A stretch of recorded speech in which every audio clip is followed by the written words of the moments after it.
I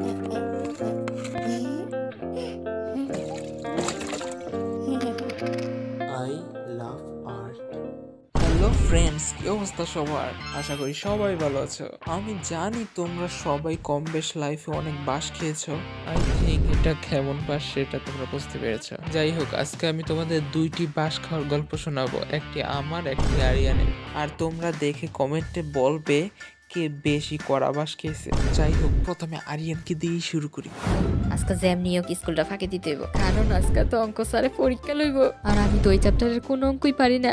Aryan, এই আরিয়ান, না না উঠা যাইব না, আমার বগলামিটা চালায় নিতে হইব। কি রে, তুই এখনো উঠিসনি? তুই জানিস কয়টা বাজে? হ্যাঁ, হাতে তো আর তেমন কোনো সময়ই নেই। আম্মু, আমার ফ্যাটটা আজকে অনেক বেশি বিষ করতেছে। কি ফ্যাট বিষ করে? হ্যাঁ, খুব বিষ করতেছে। উফ, তাইলে তোরা নিয়ে কি করবো এখন?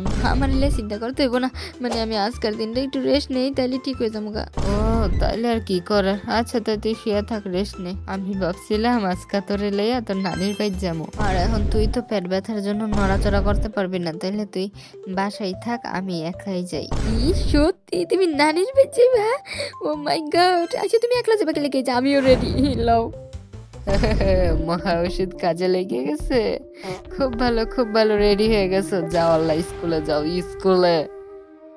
স্কুলে আমার না পেট ব্যথা। কি রে, তোর কত বড় সাহস? তুই কেন লগে বন্ডামি করছ? হ্যাঁ, আর গাদা, আমিও লাইফে হাজারটা বন্ডামি করে বড় হয়েছি, বুঝছস? তার মধ্যে এই বন্ডামিটা আমার সব থেকে প্রিয় ছিল। আর তুই কি ভাবছস আমি তোর এই বন্ডামি বুঝতে পারতাম না? এখন যাই স্কুলে কই দিলাম, নাইলে মার কিন্তু একটা মারিত পারবো না। তুমিও তো বন্ডামি করছিলে, তো আমার একটু বন্ডামি করতে দেও না। চুপ, এখন যা কইলাম। আচ্ছা, যাইতেছি। তোমরা তো আরিয়ানের বাস খাওয়া দেখে ফেলছো, এবার আমারটা দেখো। সাবধান, তোমরা ভেবো না কিন্তু এটা মিথ্যে কোনো গল্প, কারণ এই বাসটা আমি ক্লাস 6-এ পড়াকালীন সত্যি সত্যি খেয়েছি। বাইরে কি সুন্দর বৃষ্টি হইতেছে, বেশি না আর মাত্র 20 মিনিটে বৃষ্টিটা থাকলেই চলবো। তাইলে আজকে আর ইংলিশ প্রাইভেটে যাইতে হইব না। স্যারে যেই করা, প্রাইভেটে যাই একটু মজা পাই না, খালি ডরের মধ্যে থাকতে হয়। তারপর আজকে আবার কম্পোজিশন পড়া দিছে, এত বড় কম্পোজিশন আমার তো পুরোপুরি পড়া হয় নাই। আল্লাহ, বৃষ্টিটা আরো আধা ঘন্টা রাখো। কি রে আদনান, তুই এখন দাঁড়াইছ, যাস না প্রাইভেট? না মানে আম্মু, আরো তো 20 মিনিট টাইম আছে হাতে। আর দেখো না বাইরে কেমন বৃষ্টি, বৃষ্টিতে কেমনে যাবো? কি কেমনে যাবি মানে? হ্যাঁ, ছাতা কিনে দিছি কি লেগা? যা, বড় ছাতাটা নিয়ে পা টিপতে টিপতে চলে যা। আম্মু, এই বৃষ্টিতে কে যায় বলো তো?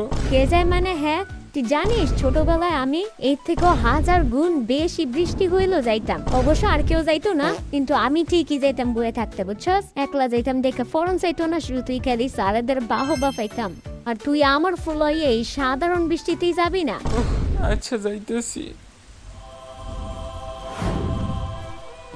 আমার ভাগ্যটাই খারাপ, চাইছিলাম একটু বাসায় থাকতাম না, এখন আমার প্রাইভেটে যাইতে হইতাছে।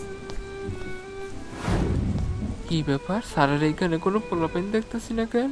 আল্লাহ, কেউ না আসলে খুশি হমু। ও আদনান, তুমি এসেছো? স্যার? হ্যাঁ স্যার, আসছি। বৃষ্টিতে বাইরে দাঁড়িয়ে থেকো না, ভিতরে আসো।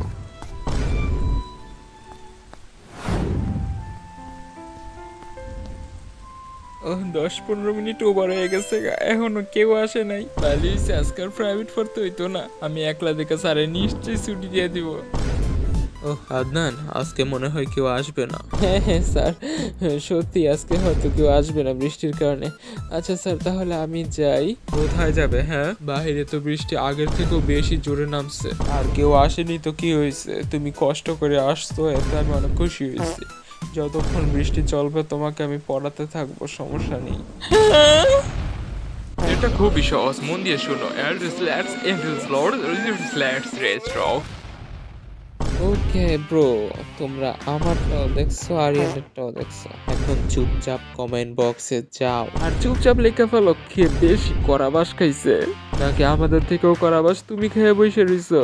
তাহলে তোমার বাস খাওয়ার কাহিনীটাই না হয় লিখে যাও।